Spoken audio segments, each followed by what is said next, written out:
claims having been paid, we guarantee your premiums will never go up and that you'll speak to one of our specialists in the UK. Plus, when you sign up, you'll receive a £135 gift card. Be proud to protect your loved ones with British Seniors. To get a free quote today, call our UK team or visit britishseniors.co.uk. Let's take a look at the top headlines at this hour. India-Bangladesh border row escalates and India's BSF stops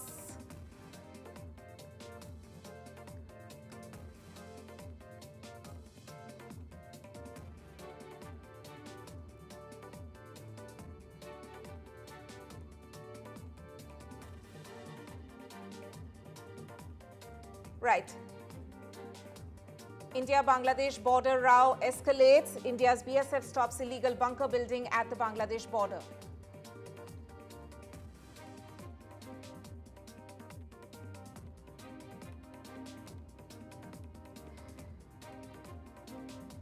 Key Putin aid in India to boost Russia ties. Trip comes ahead of likely visit by Putin to India.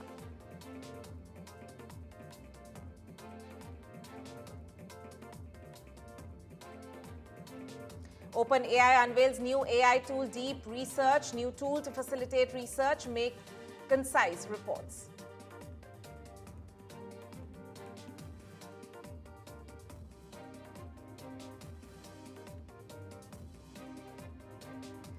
And India wins big at the Grammys. Vocalist wins Best Chant Album. Indian-American Chandrika Tandon's Triveni album wins. We take great pride, says Prime Minister Modi on Tandon's Grammy win.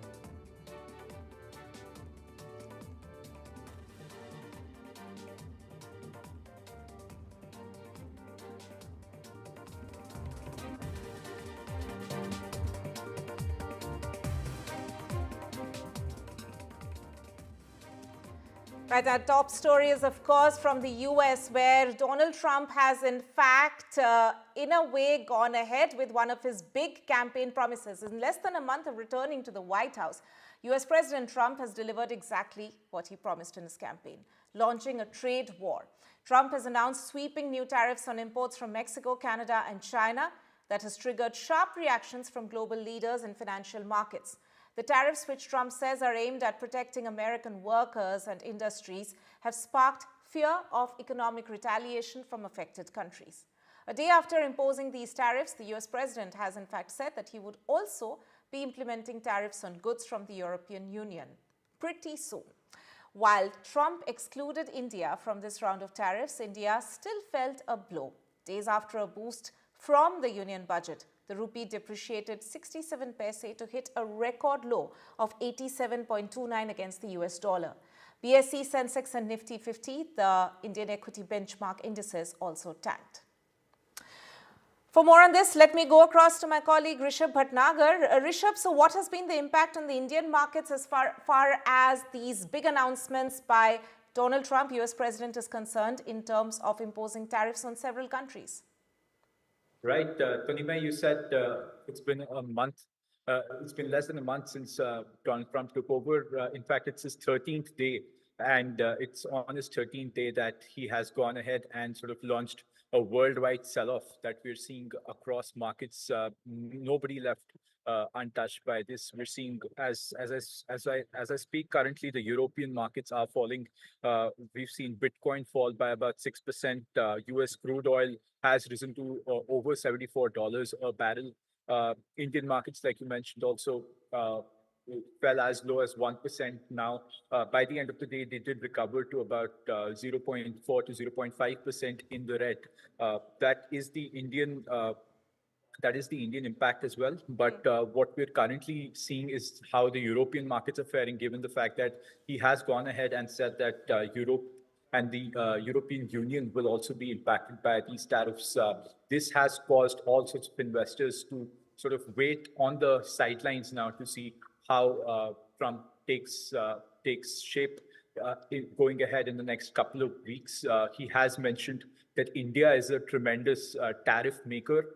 And though India is not included in these round of tariffs that he has slapped on, Indians and the Indian government has come up and also said that they are in a wait and watch mood. Every statement that is coming out of the White House is being read very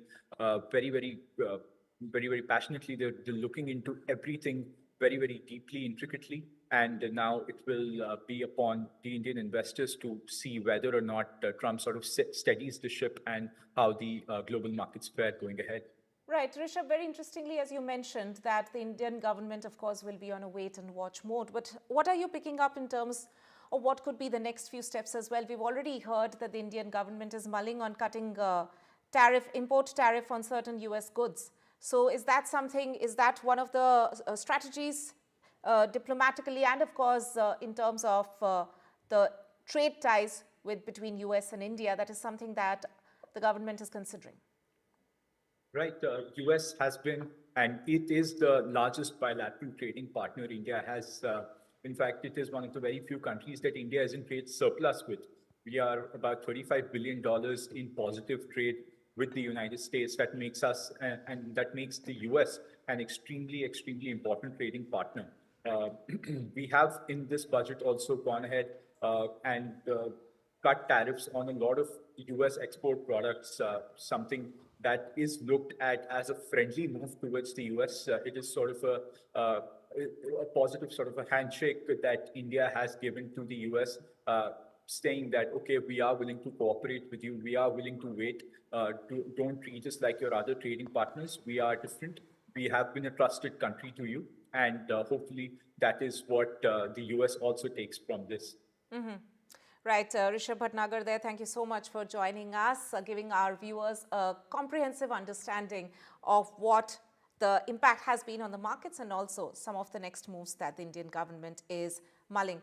And to discuss this further, I'm joined on the show by Dr. Asif Iqbal, foreign policy expert and former consul of the government of the Republic of Suriname, and also Professor Scott Lucas, founder of EA Worldview and an emeritus professor of international politics in the University of Birmingham, and Richard Painter, law professor in the University of Minnesota Law School, former chief of White House and an ethics lawyer under the President Bush's regime.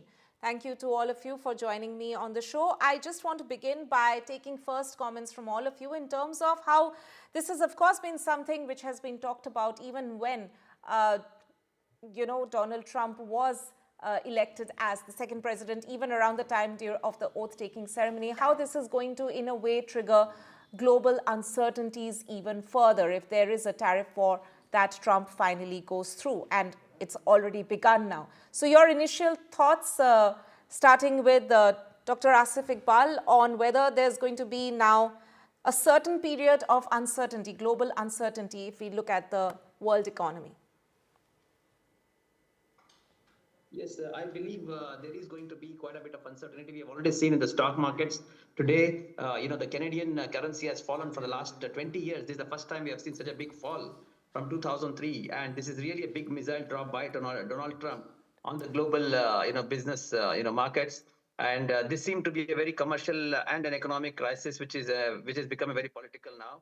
And the fact that the Japanese markets have, dropped. The currencies have dropped, and I think it's going to be there for some time, till we see this whole thing unfolding and how, this arrangements are going to happen. He's already hinted that, with the UK, there could be a deal happening.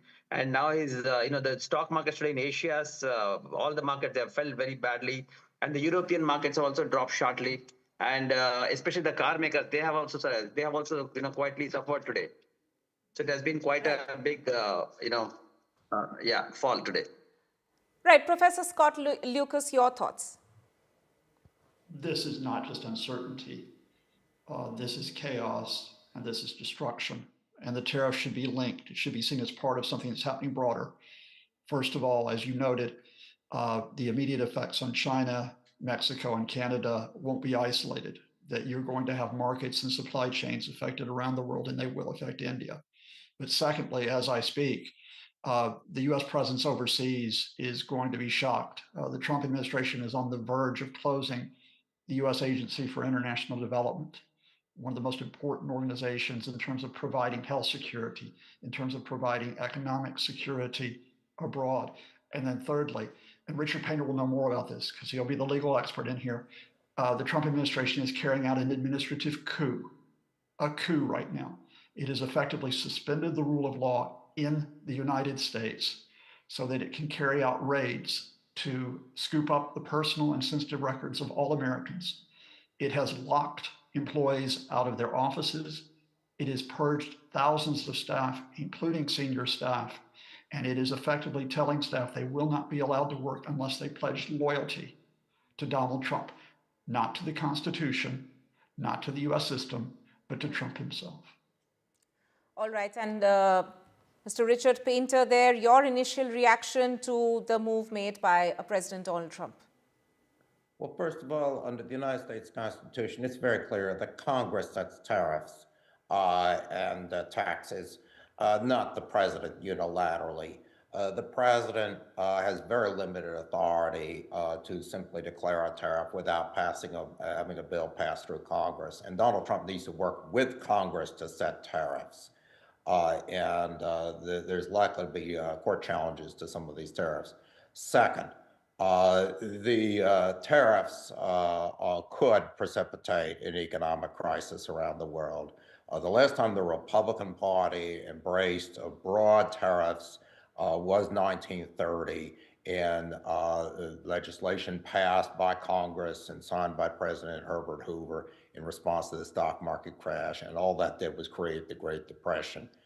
This could very well spread around the world, and some of our most important trading partners are now already affected, Canada and Mexico, the European Union, and yes, India is one of the most important economies in the world, the largest democracy in the world, and this could very well affect India even more so than it has today. A lot of people in the business community in the United States are very, very concerned about this. Donald Trump was not elected to precipitate an economic crisis through his belligerent policies, and certainly not to do so without the consent of the United States Congress. Right. Scott Lucas, Professor Lucas, coming back to you, you know, as he was mentioning that, as Professor Painter was mentioning, that this is also a lot about how one of the main premises on which people voted Trump back to power, of course, is in terms of repairing the US economy. But this question also arises about who's going to be the one who's actually facing the brunt of this trade war that, in a way, President Trump has triggered. Because there are concerns being raised by experts that everything, more or less, the prices are going to go up because of course, how all the countries are connected in terms of the chain of supply. So it's not just China, Canada and Mexico at the moment. There are, of course, other countries who are also waiting for future announcements to be made. But this eventually is going to lead to a situation where there's going to be inflation, which even other countries face the impact of. I think you've summarized that very well, in that you will see the effects around the world, not within months, not within weeks, but within days of what is happening. Asian markets are down about 2% today. US markets will probably fall about the same. If there are further tariffs, for example, in the European Union, the shock will be even greater. The rise of the US dollar against all currencies, including the Indian rupee, will mean that interest rate cuts are suspended in the United States, which will be a further drag on economic growth. Inflation will spike because when you impose tariffs, especially if other countries raise tariffs on you, you get into a process where both your exports and your imports are more expensive. But the question then is, okay, fine. People did not vote for this. They did not vote for Donald Trump to be an autocrat. They did not vote for him to effectively bypass US Congress, bypass the US Constitution. What happens if he cannot deliver on his promise to make the US economy better? And then you face a further threat to the US and the world, that he simply will go even farther. He will blame other countries for the mess he is creating. He will blame migrants. He will blame asylum seekers. He will seek greater powers, claiming that there is an emergency. So we are only at the start of the shock that takes place. And I think the question for India, for my country, Ireland, for the European Union and other countries is, how do we work together to limit the damage that will be caused by this man and by those close to him, like Elon Musk? Right.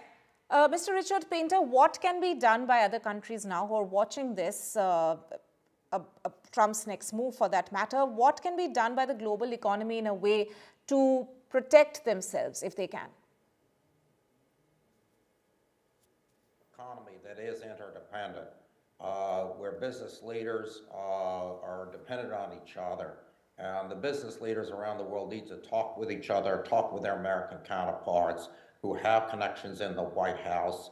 A lot of the very prominent bankers in the United States and lawyers who are working with the president also work with companies around the globe. And everybody's in this together. And the pressure needs to be brought to bear on their American counterparts to persuade the president and Congress to have a coherent economic policy that promotes growth and promotes global growth and that doesn't send the world spiraling into a trade war, which, as I said before, could very well precipitate a depression as it did in 1930. So this is an area where there needs to be a lot of very honest, open discussion in the business community. The Wall Street Journal, a very conservative publication in the United States, has already come out against these tariffs. And that is the type of dialogue that needs to continue. And then the Republicans in Congress will let the president know that this is unacceptable and that we need to once again have a policy, an economic policy, a tariff policy that's made through cooperation and collaboration, right, designed to expand growth rather than precipitate a trade war and economic disaster. Right. Dr. Asif Iqbal, Scott Lucas and Richard Painter, thank you so much for joining us on the show for this very important discussion. Time for us to take a short break. We'll be back in a few minutes.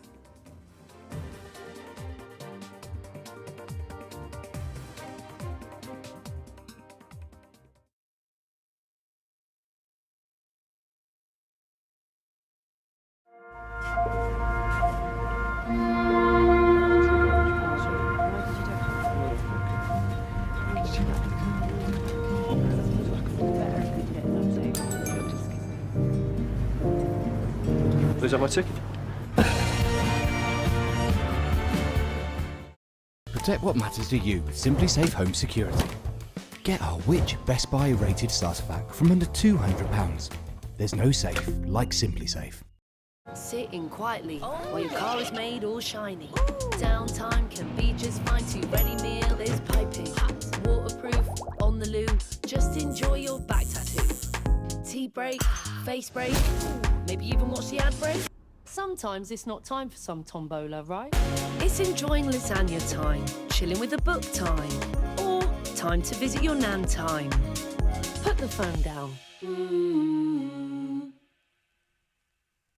This is an important message for people living with diabetes from people living with diabetes. When I was experiencing the symptoms of diabetes, I didn't know what was going on. You go on the internet and it's full of horror stories. You don't know where to begin and you don't know what to believe.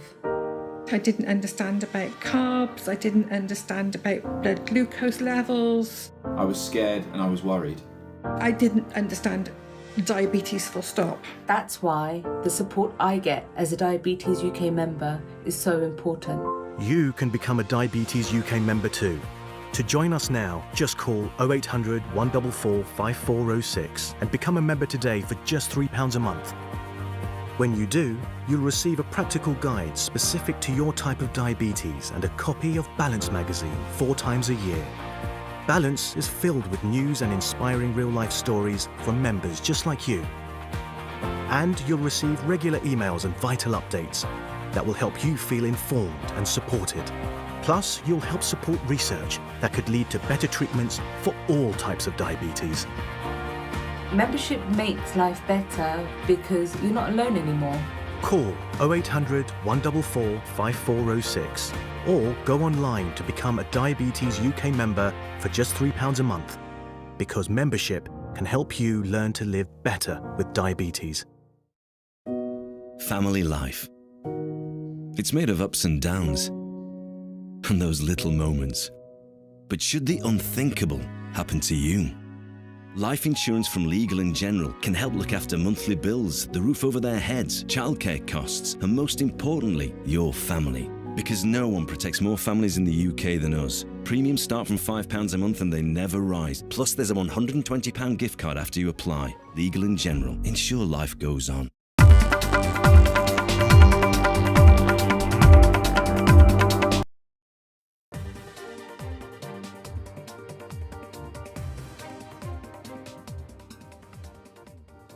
Welcome back. Now, arriving in Washington, D.C. early this morning, Israeli Prime Minister Benjamin Netanyahu is all set for his first meeting with US President Donald Trump since his return to the White House last month. Netanyahu is expected to discuss what he called victory over Hamas, countering Iran and expanding diplomatic relations with Arab countries. Tuesday's meeting at the White House will be Trump's first with a foreign leader since returning to office. It comes as US and Arab mediators begin the daunting work of brokering the second phase of a ceasefire agreement to wind down the 15-month war in Gaza. Let me go across to my colleague Ghazali for more on this. Ghazali, if you could, this is of course a very significant meeting, the first foreign leader that President Trump is meeting after taking oath the second time around as the President of the United States. Of course, Trump has already made certain tall claims about the Israel-Gaza war. So in terms of the agenda of this meeting, that's very clear, but what can we expect? This visit is that how Mr. Trump doesn't want this entire conflict to further deepen or spread into other areas, and that is why his entire proposal of shifting the population of Gaza to Egypt and Jordan has been recently rejected by the Arab League and Arab nations there. Now, Mr. Netanyahu happens to be the first leader now who will be meeting Mr. Trump in Washington tomorrow. The agenda of the meeting will revolve around the second stage of the ceasefire, because the first stage of ceasefire is the exchange of or the release of Palestinian prisoners from Israeli prison and the hostages from Hamas's captivity. The first stage will end by the end of next month. That was a 42-day period. Now, the other issue which will be discussed will certainly be the diminishing effect or influence of Iran in the region, with Syria getting new administration under Mr. al-Shara, the former HTS chief. Then you are also getting a new prime minister in Lebanon. So these will be the issues which we will discuss, but two major issues besides Gaza ceasefire could be, one, the diminishing influence of Iran, as well as the Saudi Arabia and Israel normalization was one of the pick of Mr. Trump's foreign policy when he came to office for the first time, when he sort of anchored the entire Abraham Accords, and that is exactly what is expected, that Trump will try to bring the tempers down in the entire Middle East region, and that is why he is not going to give Mr. Netanyahu a lot of leeway when it comes to affairs in West Bank, though Mr. Netanyahu and his far-right ministers in the cabinet hints that in exchange of this ceasefire or pause in the war between Hamas and Israel, Israel will be allowed to expand its illegal settlements in the West Bank. Mohammad Ghazali there, thank you so much for joining us. Now, US Secretary of State Marco Rubio has demanded that Panama make immediate changes to what he calls the influence and control of China over the canal. The warning follows President Donald Trump's vow to retake the Panama Canal and a meeting between Rubio and Jose Raul Mulino, Panama's conservative president in Panama City, is scheduled on, in fact, was held on Sunday.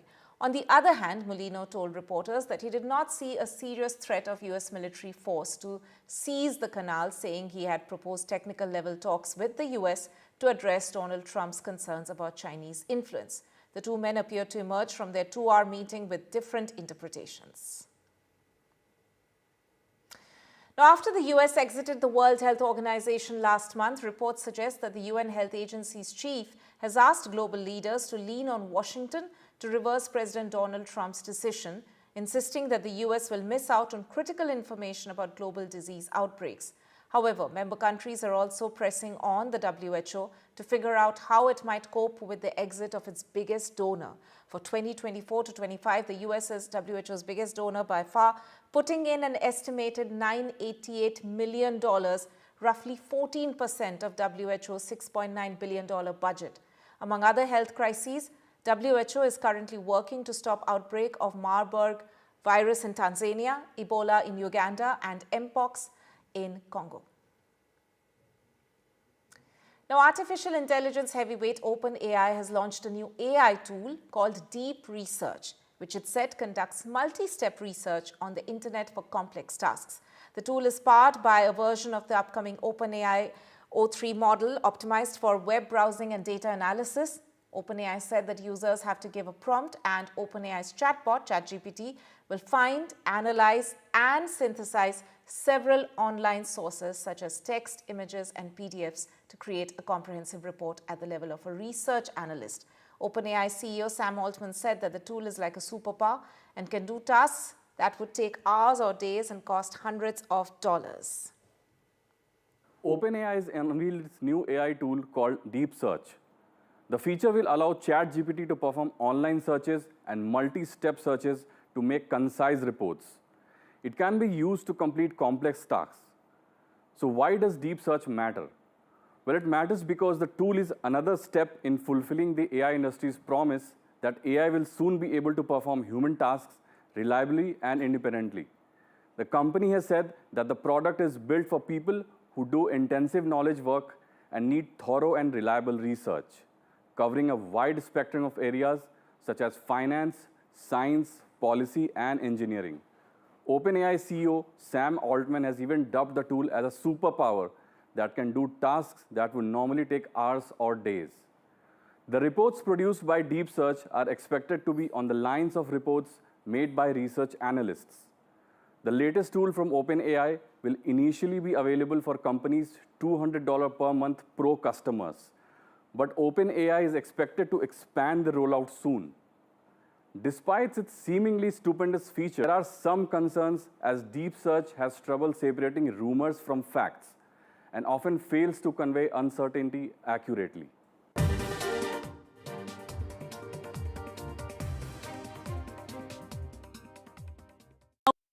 You could save money on your energy bill when you switch to a new deal. Take the power back. Switch and save now at uswitch.com.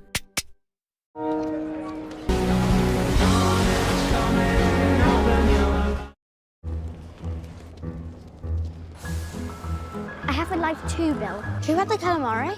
It was for the table. I didn't eat any calamari, so I'm not paying for any calamari. What are you, 7? Ah, that's for crumpets, sweetheart. Studies show our relationship with money is formed from the age of 7. That's why our expert team is here, to help you take control of your money today. Barclays, make money work for you. I'm starting to notice a trend in your stories and the way you talk about yourself. You expect to disappoint people, and then when you do a good job, like at work today, you don't let yourself enjoy it or accept any praise. You've come so far. Maybe it's time to start giving yourself some of the credit.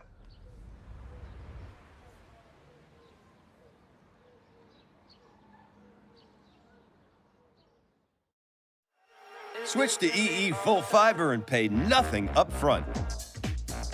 You'll get ultra-fast broadband, which stays fast even at peak time.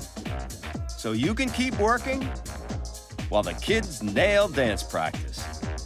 Or help them get that homework project off the ground.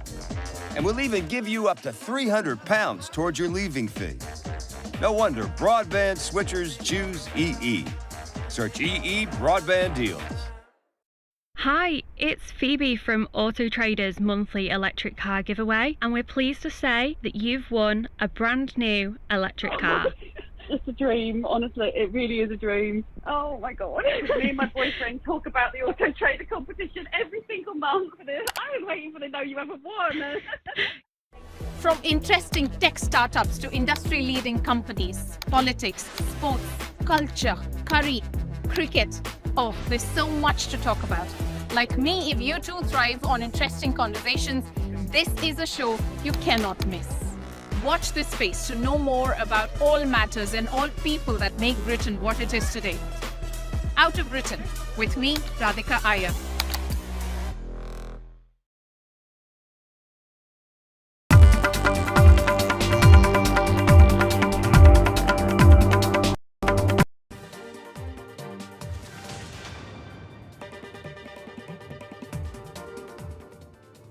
Welcome back. Now, in the latest escalation between India and Bangladesh over the border issue, India's border security force has stopped Bangladesh's border guards from building an illegal bunker just 150 meters from the international border, marking the second such intervention in just 2 days. BSF officials in Kolkata say that they spotted the construction, which was initiated on Friday night during a patrol. This came just a day after BSF blocked another PGB bunker in North Bengal's Dahagram, Angarpota area. Following BSF's objections in a flag meeting, BGB agreed to halt work. The latest confrontation comes amid growing tensions between the two border forces since Bangladesh's regime change last year. The situation escalated last month when Indian and Bangladeshi villagers clashed in Malda, North Bengal, over BSF's attempts to construct a border fence, which led to stone pelting incidents. To discuss this further, I'm joined on the broadcast by Ayanjeet Sen, expert on Bangladesh affairs, and Major Rizaul Karim, retired, who's also a researcher and analyst. Thank you to both of you for joining us on the show. The first question is, and of course it's a concern, whether incidents like this, which are two back-to-back incidents, is this going to, in a way, further escalate the tension between the two countries? Ayanjeet Sen, to you first. No, I think, in recent months, after the Yunus so-called government has taken over, there have been several allegations of crop theft and, involvement of local population in that area, and even a big social media propaganda which has been levied against the Indian border guards, the BSF. And slowly, the border management issues have turned into kind of community-level conflicts, and that has been precipitated by the way Bangladesh has escalated the issues. Because as you remember, the joint guidelines which prohibit any kind of defense-related construction within 150 meters of international boundary. Now that has to be respected from all perspectives. Now, of course, BSF is actively monitoring the border to prevent any kind of illegal activities, and that's a recent example of that, because of which they objected to what Bangladesh was constructing within that distance of 150 meters. Now, many of India's such projects have received approval during Hasina's tenure.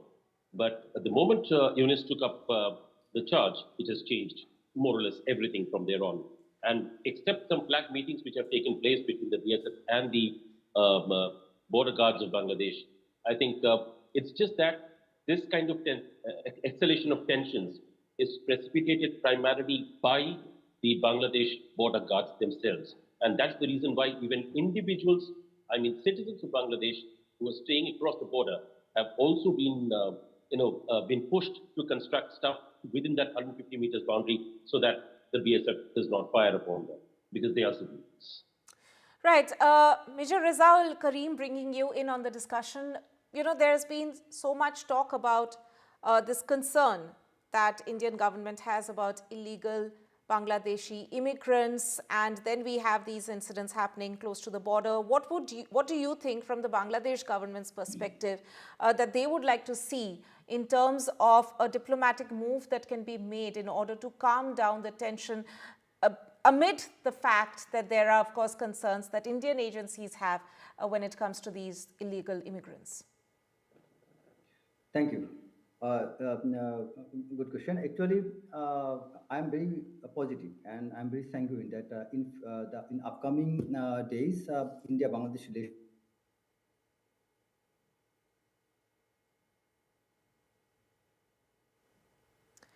Right. We seem to have some technical issue there. We'll try and reconnect with Major Rizaul Karim very soon. This is, of course, one of the, this is in the backdrop of this, bunker, which had in fact been created by the Bangladesh border guards. They were trying to create an illegal bunker very close to the international border between India and Bangladesh, which has led to this fresh flare-up in a way. But for more on the incident itself, let me go across to my colleague Saurabh. Saurabh, if you can just put it chronologically in order and also for more perspective for our viewers in terms of what's exactly going on at the Indo-Bangladesh border. There are two back-to-back incidents now. How is the Indian government looking at this situation?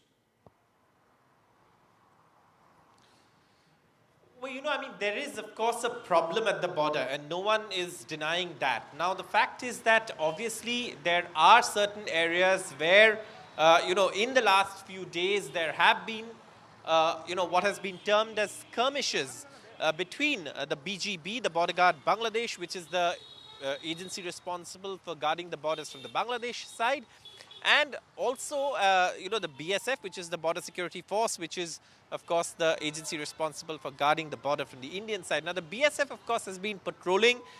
They've been on very high alert ever since the situation unfolded in Bangladesh from last year. And there have been attempts from the Bangladesh side to also try and perhaps, many believe in a way to, take advantage of the situation, for the lack of a better phrase to describe what's going on. But obviously, this is an incident that the BSF takes very seriously. They also have held meetings with the BGB. In a lot of places on the India-Bangladesh border, fencing work is still going on, or fencing work is yet to commence. Some areas are riverine borders, so it requires extra alertness from the BSF. So all of these things are taking place, and of course the BSF says, even for example, recently the BSF also wrote to the state government saying that tall crops should be avoided in border areas, because what is happening is that behind the tall crops there are people who are sitting and watching, observing the BSF's patrolling patterns and using that to take advantage and do things that are against the interests of India and the safety and security of India. So obviously this is something that the BSF is looking at very seriously. Right. Saurabh there, thank you so much for joining us. Let me go back to Major Razaul Karim. I believe he is connected with us back again. Yes, Mr. Karim, Major Karim, if you can complete your point that you were making. Yeah, sorry. So actually, let's come to the point. Basically, I'm expecting, and I'm very sanguine that Bangladesh-India relationship in future, it will be really very positive, and it will be strengthened. And by bilateral discussion, especially our foreign ministry to foreign ministry relations, and there is also positive sign that by 17 to 20 February, the DG level, Director General level meeting between Bangladesh BSF border guards and Indian BSF and Bangladesh BGB. Both the organization, they will have their Director General level meeting, and I'm sure by that through that meeting they will have some positive gesture. But here is a point, as mentioned by the previous speaker, that there is a rule for inter-border distance, like within 150 years, none of the country can have their any establishment. Like Bangladesh, from the zero line, there should be 150 years gap. So saying it was maintained all through, but as per the agreement between Bangladesh government and Indian government, and that agreement took place in the year of 2016 between Foreign Affairs Ministry of Bangladesh and Foreign Affairs Ministry of India. So, but India might have the claim, or BSF might have the claim, that as per the agreement, yes, we can have our fence. Like that means nearly 1200 years fencing was incomplete. So as per the agreement, they are supposed to complete that fencing. That is true. But for the implementation, you need to approve the drawing, design or planning. That should be approved with a consultation by the local commander, like local commanding officer of BGB. They should be involved. They should give their plan, or they should approve the design or planning before the implementation, which did not take place. Thereby this kind of problem, actually the incident happened there. But still, I talked with the local BGB commander, Lieutenant Colonel Kibriya, who confirmed me that from their end, they are very positive. Though there were some problems between the Indian people and Bangladeshi people, both the party had been trying to do some problematic activities, but the BGB and BSF officers, they were positive. And I'm sure from Bangladesh end, our officer, he was very polite, but he was very firm in his decision, and he never did anything without consulting with his higher commander. So actually, we now the situation is going adverse because of the media. Especially, I will blame Indian media sometimes with wrong information. Indian media is exaggerating, and I will request my Indian friends. They should know the exact facts so that we can also help our Indian media, Right. so that they broadcast the actual message, because we should not mislead any Right. function or any department. Right. Reporting, of thereby course. we can strengthen the relationships. Reporting, of course, always has to be factual. Oinjit Shen, we have very less time, but quick word from you to close the discussion here. What should be the Indian government's next move? Negotiations in terms of diplomatic strategy. What next should be the priority? Well, as Major Karim said, from that perspective, I would say the meeting that's going to take place between the two border forces, that should solve this situation for now. But there has to be a way forward going ahead. There should be the fencing issue, and all other border issues should be solved once and for all, regardless of who is power in Bangladesh. But because, as I said before, the border management issues, because of different social media propaganda coming up from across the border inside Bangladesh, this is giving up the social media propaganda. And these border management issues have turned to kind of, community level conflicts. And thankfully that has been, that has died down to an extent. But it's time that, the two forces come together, and they are going to meet soon. And hopefully things are going to be sorted out once and for all. Oinjit Shen, Major Razaul Karim, thank you so much for joining us on the show. We'll be heading into a short break at this point. Don't go anywhere.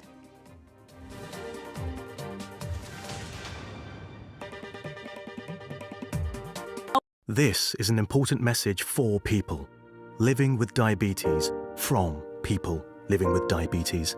When I was experiencing the symptoms of diabetes, I didn't know what was going on. You go on the internet and it's full of horror stories.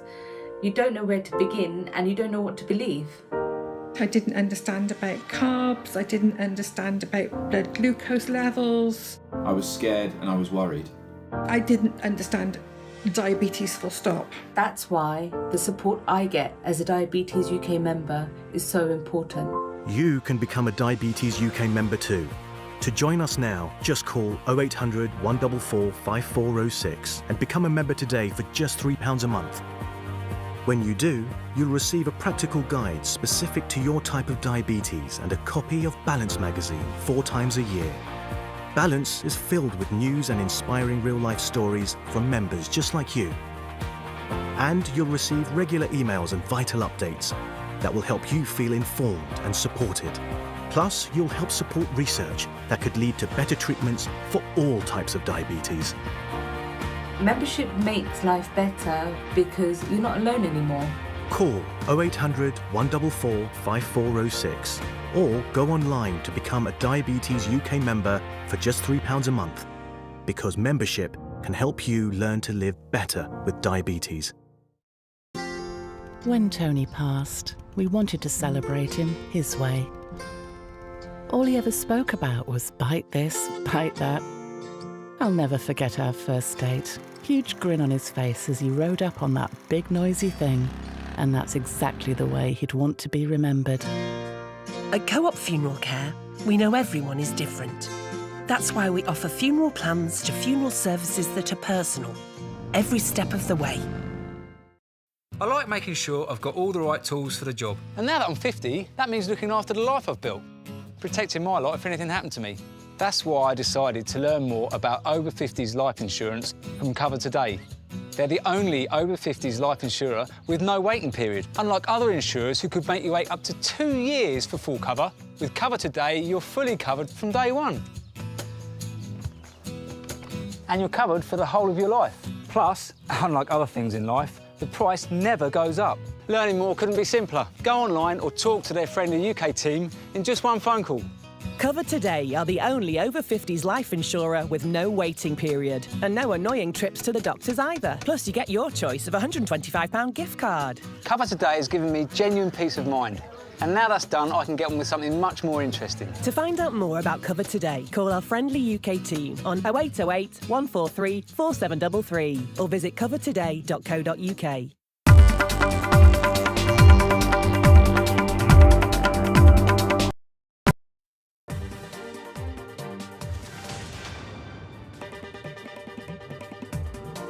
Welcome back. Now, Pakistan President Asif Ali Zardari is set to visit China on a 4-day official trip starting from 4th of February.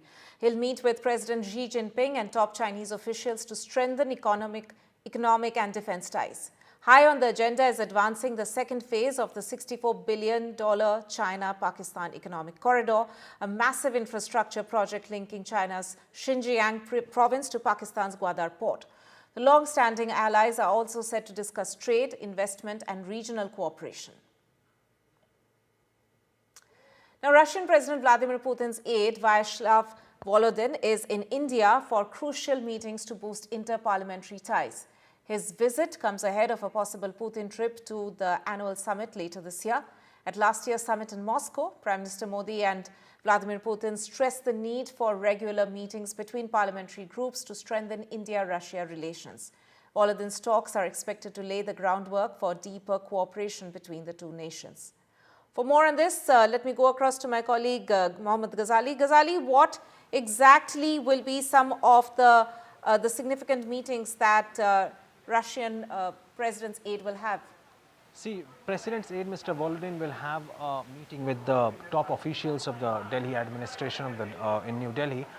What will be on top of the agenda will certainly be the bilateral cooperation between India and Russia when it comes to space technology, defense sector and other sector where we already have a lot of MOUs and collaboration with Russia. But why this is very significant right now, because we have seen that how the new US President, Mr. Trump, has been threatening sanctions on Russia, and on the other hand, he has also been talking about to bring both Russia and Ukraine for the negotiation table.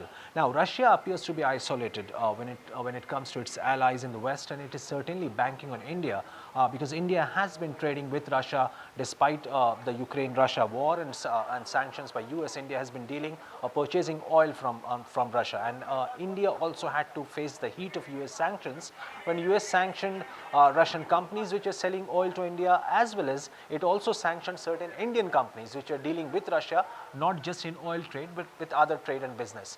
So this also comes at a time when Mr. Putin is expected to visit India. He considers India as a trusted ally. Both of them are member of BRICS. We also know how Mr. Trump has been threatening BRICS with more extra tariff because they have been talking about de-dollarization. Russia clarified it recently that we are not going for de-dollarization, and yet the threat of tariffs continue on Russia. Amid all this, Russia needs a trusted ally. Indian Prime Minister Mr. Modi is also expected to go to Washington this month and meet Mr. Trump. And amid all these back-to-back meetings, Russia certainly needs a strong ally in the Southeast Asia region, and India happens to be the one. Russia also knows that how India managed to speak to both Mr. Zelensky and Putin. So that is another factor why Russia values India. So amid all this, this is very significant that Mr. Putin will be traveling to India later this year. The timing and the schedule has not yet been fixed. And before that scheduled visit, he has sent his aide now to visit India and meet the top officials to chart out the plan of his visit, as well as to discuss the trade ties with India, as well as to ensure that the sanction threat from West, or especially from US, doesn't hamper the business between India and Russia.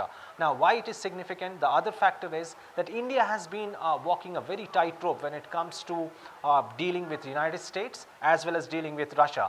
And how long can this tightrope walk can continue is something which will be seen after Mr. Modi visits US and meets Trump, and then sorts out all the issues related to tariff threat, related to trade issues with Russia, and all these issues will be discussed there. And after that, a picture will be clear that how India will navigate through these difficult ties to maintain ties with US as well and to maintain ties with Russia. Right, Ghazali, as you were touching on that very important aspect, that all these talks will, of course, there'll be the shadow of US-India ties, despite what the agenda of those particular meetings might be. And if we are to believe the comment that was made by President Trump just a few days ago, that Prime Minister Modi's visit to the US can be very soon. So given that, from that framework, if we look at the possibilities of oil sanctions on Russia, if that is something that goes through, what could be something that will be discussed between the Indian government and the Russian representative there tomorrow. How could that figure in some of the meetings tomorrow? See, India has very clearly maintained its stand that India's foreign policy is not influenced by what West or the US or other countries in the European Union think of Russia. Dr. Jaishankar has outrightly sort of outlined India's foreign policy on multiple forums in the last 1.5 years. Whenever he has been asked about why India is dealing with Russia, why India is purchasing oil from Russia, and clearly Mr. Jaishankar has said that if you're getting cheaper oil, we should look after our own economy rather than being concerned of what West thinks of Russia. And he has also castigated United States' own foreign policy that they deal with. You see how they have accepted what is happening with the Syrian president, the interim president, al-Shara, who was earlier a designated terrorist by the State Department. So these are some of the flip-flops which US's foreign policy does, but certainly India-Russia will talk about deepening its relationship despite all the threats of sanctions, and how India and Russia the relationship has withstood all the threats of sanctions, all the threats of isolation or diplomatic isolation by the US and the West. Right, Mohammad Ghazali there. Thank you for joining us on the show.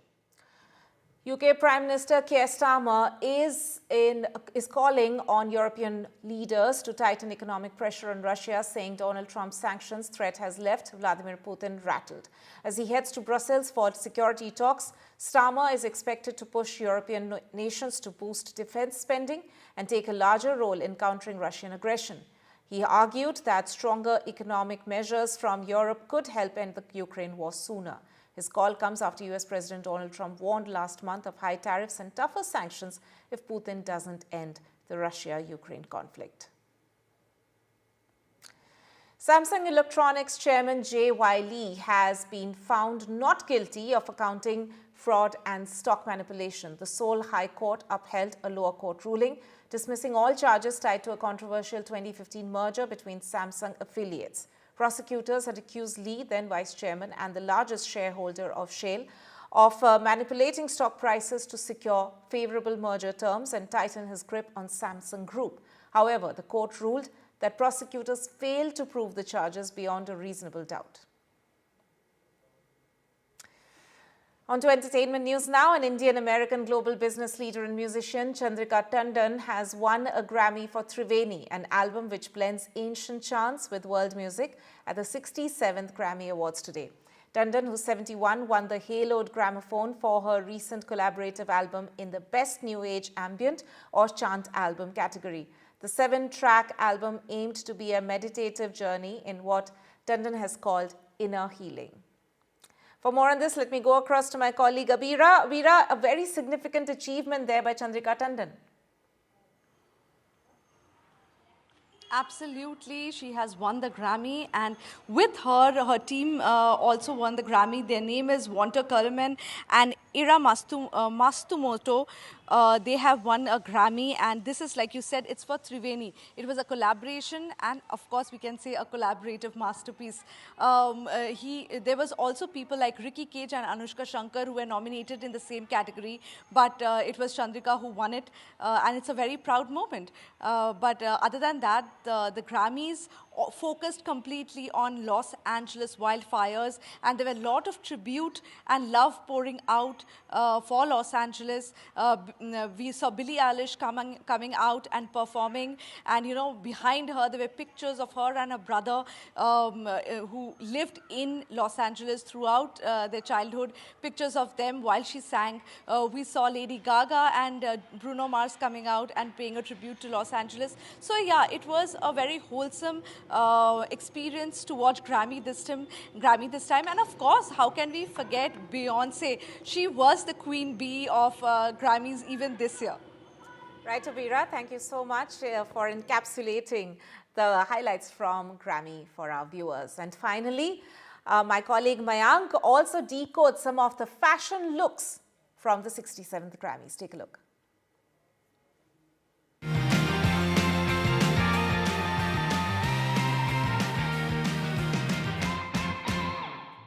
Music's biggest night, the 67th Annual Grammy Awards, took place in Los Angeles after the devastating LA fires, with a mission to raise funds to support people affected and also to bring back the much-needed cheer of music and fashion.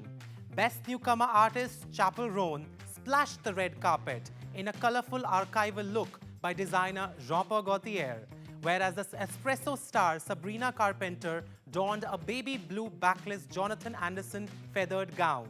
Night's big nominee, Taylor Swift, rocked a scarlet red Vivienne Westwood corset midi dress, and the always edgy Lady Gaga showed up in a voluminous black gothic gown by Australian designer Samuel Lewis. The Brat Summer artist Charlie XCX wore another Jean-Paul Gaultier look, a grey fringed gown paired with gladiator boots. The always quirky Jaden Smith literally had a house, a Louis Vuitton house, on his head, leaving the internet in splits. Taking home the award for Album of the Year, Queen Bee Beyoncé skipped the red carpet and headed straight to the stage in a country-style champagne and cream-colored body-hugging gown. Winner of the Global Impact Award, Alicia Keys made a powerful statement wearing a Dolce & Gabbana Alta Moda look, decorated with large gold jewels. Several artists, including Shakira, Gaga, and Doechii, voiced their support for the current state of minority groups in America, once again proving that music and fashion transcends boundaries and is stronger when it's diverse. This is Mayank Chaudhary for NDTV. And with that, it's a wrap on India Global. Thanks for watching.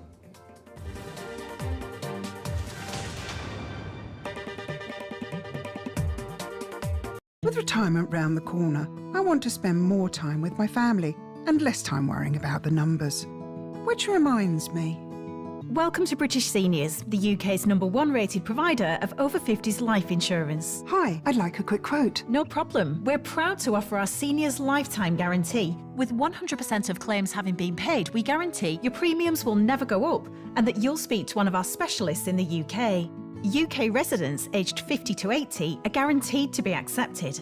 Depending on your age, your loved ones can get a cash payout up to £10,000. And that money could help with funeral costs or even as a gift for the grandkids. I'll do it. Plus, when you sign up, you'll receive a £135 gift card and free 24/7 GP advice and health services. You got them all right. That's amazing. Be proud to protect your loved ones with British Seniors. To get a free quote today, call our UK team on 0800 977 5808 or visit britishseniors.co.uk. This is an important message for people living with diabetes from people living with diabetes. When I was experiencing the symptoms of diabetes, I didn't know what was going on. You go on the internet and it's full of horror stories. I didn't understand about carbs, I didn't understand about blood glucose levels. That's why the support I get as a Diabetes UK member is so important. You can become a Diabetes UK member for just £3 a month. When you do, you'll receive a practical guide specific to your type of diabetes and a copy of Balance magazine 4 times a year. Plus, you'll help support research that could lead to better treatments for all types of diabetes. As members, we're all working it out together. Call 0800 144 5410 or go online to become a Diabetes UK member for just £3 a month. Join us now because membership can help you learn to live better with diabetes. Our first year as a family flew by. And now, I want to make sure he'll be financially protected for all his birthdays to come. That's why I'm calling Smart Insurance. Hi, how can I help? Hi, I'd like a quick quote for family life insurance. OK, you can choose a benefit amount up to £750,000 depending on your age. That's great. If you're a UK resident aged 18 to 64, you can apply with just a few health and lifestyle questions. For £250,000 of cover, the price starts at just £14.77 a month. That's less than I thought. And could help my wife pay off the mortgage. And with our Smart Family Guarantee, you'll have peace of mind. That's good to know. You'll also receive a 100% advance in the event of terminal illness and 10% cashback on your first year's premiums. That's the Smart Cashback. Plus, you get your choice of a £125 gift card. Protect the life you've built the smart way. To get a free quote today, call our specialist UK team on 0808 141 5855 or visit smartinsurance.co.uk.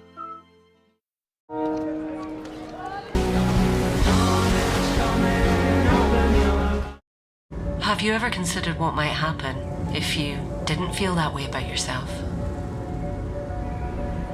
You know, your worth doesn't depend on what they think of you.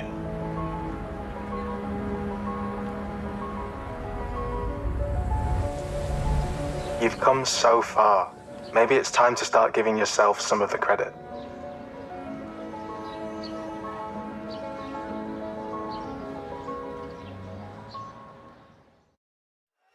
Switch to EE Full Fiber and pay nothing up front.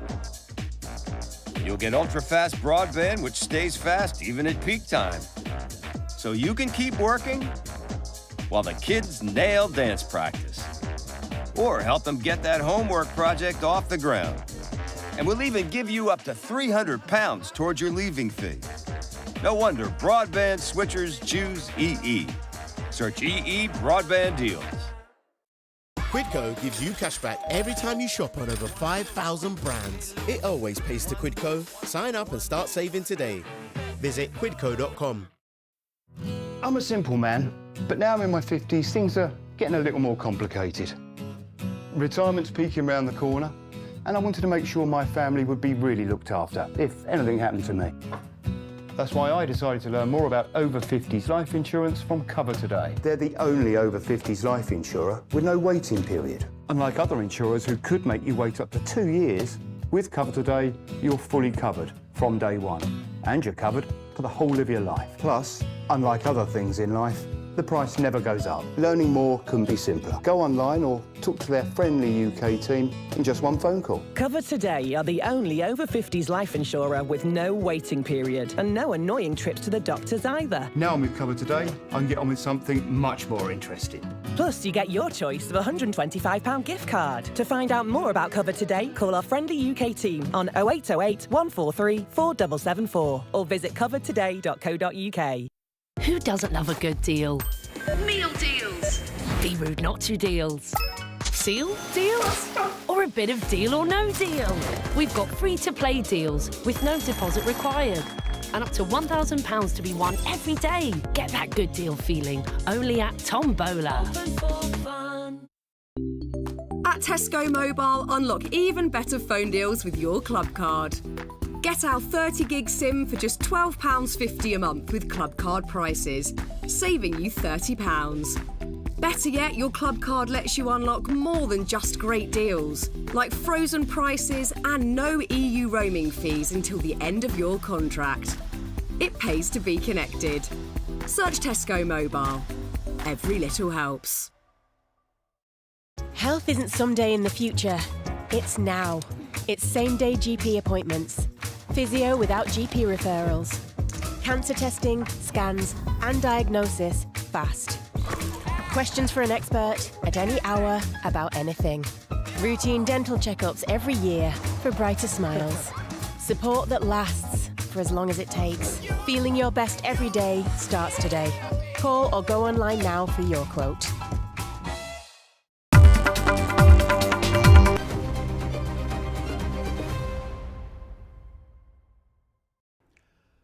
नमस्कार, आप देख रहे हैं NDTV network.